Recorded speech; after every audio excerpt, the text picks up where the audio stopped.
Hello and welcome. This is James Blanchard, Cisneros, at your service. Today I will be reading the November 18th Facebook post and making a few comments on it, and I trust it will assist both of us on our journeys. Here we go. The beginning to the end of war. The fact that we think we are separate from our neighbor is the reason war is possible. The ego teaches us to see them as separate and thus disconnected from us. For if we are disconnected, then what we do to them cannot affect us. Yet how many times have you condemned a brother without encountering the lingering stench of guilt at every turn? How many times have you convicted them as guilty and found yourself behind the exact same prison walls within your mind? How many times have we attacked another in any form and not have felt the burdensome consequences of our actions? And so today we set the ego's programming aside and instead focus on acknowledging our sameness, our oneness, the spiritual DNA that connects us all. The end of war begins with this one acknowledgement that what we do to our brothers and sisters, we are doing to ourselves.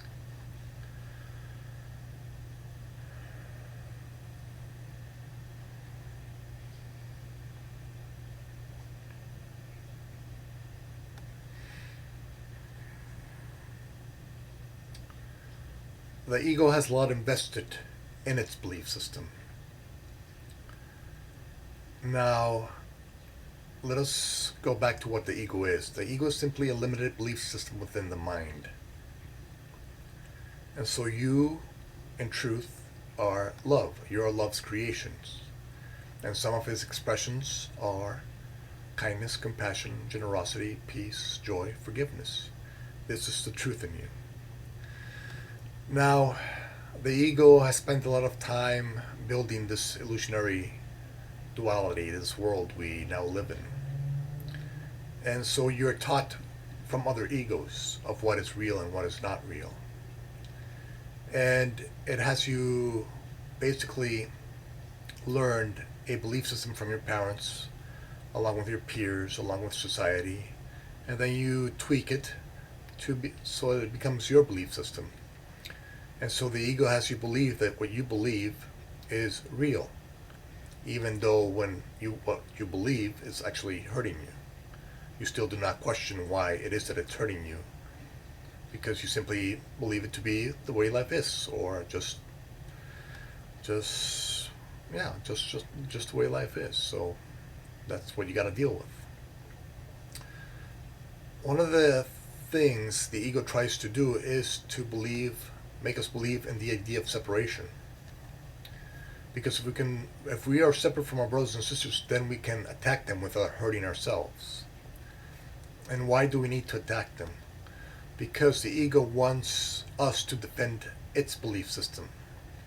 Because it knows that as long as we believe in its belief system, then that's as long as the ego gets to live. And so it has us believe in this very narrow belief system. And anything that challenges its structure, the structure of its belief system, that we believe is us, then that challenges the ego. And the ego does not want that. And so it tells you that it is right and honorable to defend yourself against other people's challenges, or other people's quote-unquote differences, or different beliefs. And so you do. And so you defend yourself against other people's beliefs, what they look like, what they say, what they do. And you think you're doing everything right. But little by little you start to notice that when you judge other people, when you condemn other people, when you see them as guilty, you're not quite feeling good about it. It does not quite fit or feel right. And so you start to question the ego. You start to question why you're feeling the way you're feeling. And that ego insists that it is not about you. You don't have to look inside. All the answers are outside of you. It is because of what they're doing that you're feeling the way you're feeling. And so you buy into it for a while, but you're still When you react the way the ego says you should react, you still feel bad about it. And what the ego does not tell us is that we are indeed one. We're not separate from each other. You are connected to God's source, as is your brothers and sisters, as they are. And so obviously you're connected to each other. For if you're connected to God's source and they are connected to God's source, then you're connected to each other. And so how you act or behave towards them, you will feel within yourself. And so today we're going to start focusing on ourselves, on our inner selves, on how we are feeling about what we're thinking, our thoughts, our words, our actions, our reactions, our interactions. And we're not going to place judgment above the idea of peace, or value judgment more than joy, or peace more than pain. For we have already tried that before. We have already believed in the idea that we're separate from others, that we can attack them and be just fine. And we do, and we don't feel just fine. And so let us see how what we say to them, how we think about them, affects us. And let us start to notice that when we're aligning with our true nature, that of love, of peace, of joy, of compassion, of forgiveness, when we're aligning with those energies, we feel good and at peace. And when we're aligning with the ego's illusion, with its tools such of separation, such as anger, judgment, resentment, jealousy, and its dozens of other tools, we just do not feel right about those types of actions or thoughts or words. And so let us not buy today into the ego's idea that we need to defend ourselves. For what are we truly defending ourselves against? We're defending ourselves against some other people's illusions of themselves. We're defending ourselves against the belief that illusions can hurt us in some way, shape, or form. There's nothing that the truth in your brother or sister say to you that can in any way affect you in a negative fashion. The illusions of what they say to you, when they use anger, resentment, jealousy, judgment against you, they're using their false selves. They're using their ego selves. They're using the illusions that they believe about themselves against you. But you, being aligned with your true nature, being aligned with the love that you truly are, see that their illusions are really, in truth, nothing. So how can nothing have any effect on you? And if you don't need to defend yourself, then why do you need the ego? You have no use for the ego. Because you know that your brothers and sisters are simply calling, when they're buying into their illusions, they're simply calling for help and healing in the best way they know how. And so once you're aligned with your true nature, with the truth within you, you remember that is simply what they're doing when they're quote-unquote judging you. And so you bless them for their journey. You do not need to judge the journey. You do not need to look at the quote-unquote differences of your journeys and think them wrong or not right, or be jealous of them or angry because they believe something you do not. In truth, every single one of our journeys is sacred. And so your brothers and sisters need to go through whatever it is they need to go through. That is simply their part of their sacred journey. And you need to go through whatever it is you think you need to go through. That is part of your sacred journey. And when you align with your true nature, you remember that this is so. And so there's no need to judge others for thinking unlike us. There's no need to be angry, resentful, jealous, revengeful towards them.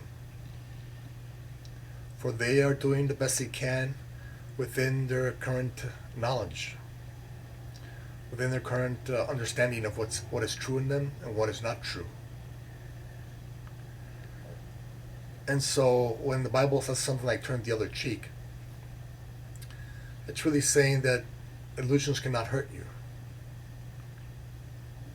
And so you can go ahead and turn the other cheek and they cannot hurt either cheek. Because illusions are simply illusions, and no illusions can hurt the truth within you. So today we stand steady and strong in our truth.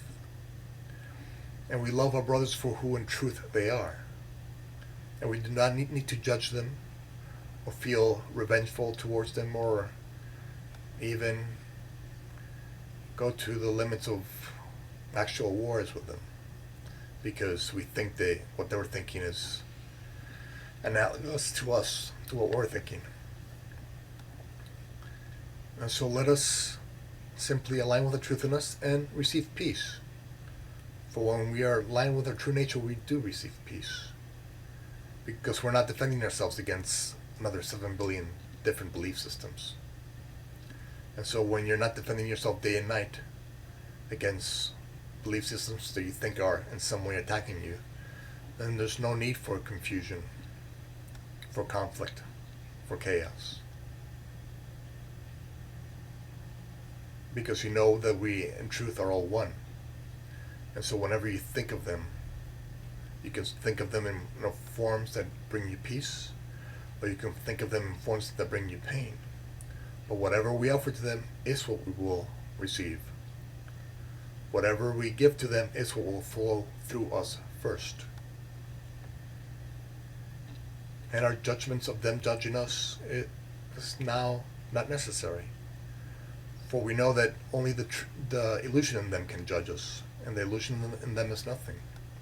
If they were participating through their truth, then love, compassion, forgiveness, joy, and peace would come from them towards us.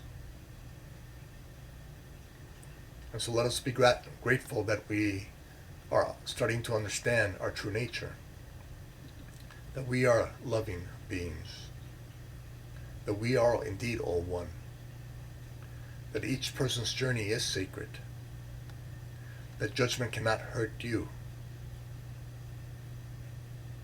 that judgment cannot hurt any of us.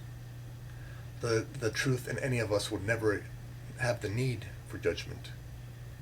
And that judgment is simply an illusion that the ego has programmed us and others to believe as real. But illusions will not hurt us any longer, for only the truth in us is true. Thank you very much for your time. I love you very much. If you'd be so kind as to like, comment, or share the video, it would help with the listening process, and it might help somebody find this video who might be able to use the information. If you'd like to leave me a question or a comment, I would be delighted to try and offer a response. And if you can please subscribe to my YouTube video or Google+, I would be delighted to have you in this community. Again, thank you for your time. I love you very much. And God willing, we'll see each other tomorrow. Peace.